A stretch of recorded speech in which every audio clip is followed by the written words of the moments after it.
नमस्कार दोस्तों, आप देख रहे सीपीबी न्यूज। एक बार फिर से स्वागत है आपका हमारे यूट्यूब चैनल पर। रेलवे स्टेशन और ट्रेन के अंदर मास्क नहीं पहनना पड़ेगा भारी, अब से लगेगा 500 रुपये का जुर्माना। रेलवे परिसर में मास्क नहीं पहनना पड़ेगा भारी। देश में कोरोना संक्रमण की स्थिति पहले से ज्यादा खराब हो गई है। कोरोना के नए मामले सामने आने के बाद देश में कुल संक्रमित मरीजों की संख्या 1,45,26,609 हो गई है। नई दिल्ली, देश में तेजी से बढ़ते कोरोना संक्रमण के मामले को देखते हुए रेलवे अब किसी भी तरह की लापरवाही बरतने के मूड में नहीं दिख रहा है।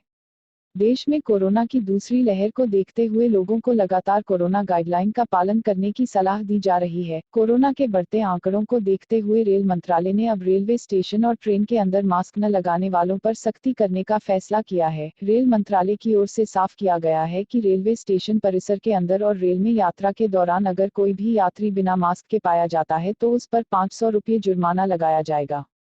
रेल मंत्रालय ने सभी जोनों के जनरल मैनेजरों को जारी आदेश में कहा है कि सभी यात्रियों को सलाह दी जाती है कि वह रेलवे स्टेशन में एंट्री के दौरान और ट्रेन में यात्रा करने के लिए फेस मास्क जरूर लगाएं। इतना ही नहीं, रेलवे ने साफ सफाई का ध्यान रखते हुए यात्रियों या अन्य स्टाफ द्वारा थूकने पर भी प्रतिबंध लगाया है। रेलवे में अपने इस फैसले के तहत प्रतिबंधों का पालन नहीं करने वालों जैसे थूकने पर व मास्क न लगाने पर 500 रुपये जुर्माना लगाने का फैसला किया है। रेलवे ने ये आदेश अगले 6 महीने के लिए जारी किया गया है। बता दें कि देश में कोरोना संक्रमण की स्थिति पहले से ज्यादा खराब हो गई है। कोरोना के नए मामले सामने आने के बाद देश में कुल संक्रमित मरीजों की संख्या 1,45,26,609 हो गई है। पिछले 24 घंटे में कोरोना वायरस संक्रमण के 2,34,692 नए मामले सामने आए हैं, जबकि 1,341 लोगों की मौत हुई है। वैक्सीन के लिए 25 साल हो आयु सीमा, सोनिया गांधी बोली बीमार युवाओं को दे प्राथमिकता। स्वास्थ्य मंत्रालय के मुताबिक देश में अब तक 1,26,71,220 लोग रिकवर हो चुके हैं, जबकि इस समय 16,79,740 एक्टिव केस हैं। पिछले 24 घंटे में हुई मौतों के बाद देश में मृतकों की संख्या बढ़कर अब 1,75,649 हो गई है। ब्रेकिंग न्यूज, कोरोना के प्रति सीएम गहलोत लग रहे हैं एक्टिव। सीएम आवास पर चल रही है बैठक में वैक्सीन स्टॉक और लॉकडाउन के बारे अधिकारियों से ले रहे हैं फीडबैक। सूत्रों के अनुसार 30 अप्रैल तक राजस्थान में बढ़ाया जा सकता है लॉकडाउन। जयपुर में कोरोना की भयावह तस्वीर टूट गए आज सभी रिकॉर्ड। पिछले 24 घंटों में 1484 नए संक्रमित हुए जयपुर में दर्ज। जयपुर चौमू में ज्वेलर्स की दुकान में हुई डकैती का खुलासा, सीआईयू टीम और चौमू पुलिस को मिली सफलता। मुख्य सूत्रधार सुमेर सिंह जाट उर्फ पपला उर्फ वसूली। उत्तर प्रदेश का शूटर शशांक पांडे गिरफ्तार। अब स्वयं को घरों पर कैद रखना जरूरी, बाहर से आने वाले व्यक्ति घर में भी सोशल डिस्टेंसिंग का पालन करें। अजमेर के जेएलएन अस्पताल के सहायक आचार्य और कोरोना वायरस के विशेषज्ञ डॉक्टर अनिल सामरिया ने मास्क के उपयोग के नए तरीके भी बताए।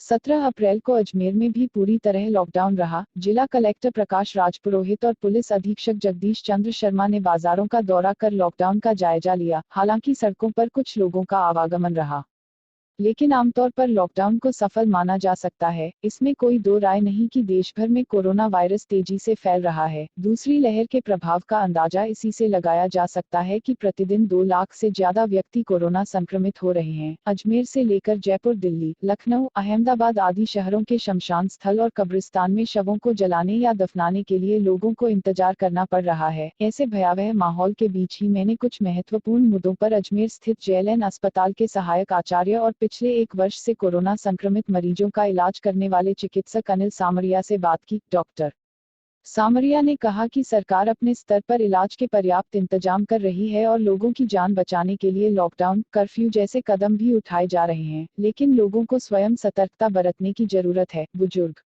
व्यक्तियों को तो घरों से बाहर ही नहीं निकलना चाहिए। यदि कोई व्यक्ति किसी कारण से घर से बाहर निकलता है और फिर वापस आता है तो उसे अपने घर में भी सोशल डिस्टेंसिंग के नियमों का पालना करना चाहिए। जरा सी भी लापरवाही जानलेवा साबित हो सकती है। ताज़ा अध्ययन में माना जा रहा है कि कोरोना वायरस हवा में भी फैल रहा है, इसलिए घर से बाहर निकलने पर मास्क लगाना अनिवार्य हो गया है। यदि कोई व्यक्ति अकेला सड़क पर चल रहा है तो उसे मास्क लगाना ही चाहिए। मास्क सिर्फ दिखावे के लिए नहीं बल्कि कोरोना वायरस से बचने के लिए लगाना चाहिए। मास्क से नाक और मुंह पूरी तरह ढका हुआ होना चाहिए। डॉक्टर सामरिया ने बताया कि संक्रमण के दौर में चिकित्सा कर्मियों को 18-18 घंटे ड्यूटी देनी पड़ रही है। लगातार 18 घंटे मास्क लगाए रखना चिकित्सा कर्मियों के लिए मुश्किल हो रहा है, लेकिन लोगों की जान बचाने के लिए चिकित्सा कर्मी लगातार 18 घंटे तक मास्क लगा रहे हैं। डॉक्टर सामरिया ने कहा कि आमतौर पर देखा गया है कि लोग कपड़े का मास्क पहन रहे हैं। इस मास्क को कई दिनों तक यूज किया जाता है। उन्होंने कहा कि सांस लेने, छोड़ने, छींक आने आदि से भी वायरस मास्क पर जमा हो जाते हैं। लोग ऐसे मास्क को मोड़कर अपनी जेब में भी रख लेते हैं। इस स्थिति के कारण मास्क में वायरस चारों तरफ जमा हो जाते हैं। कोरोना काल में सभी वायरस स्वास्थ्य पर प्रतिकूल असर डालते हैं। अब जब यह माना जा रहा है कि वायरस हवा में भी फैल रहा है,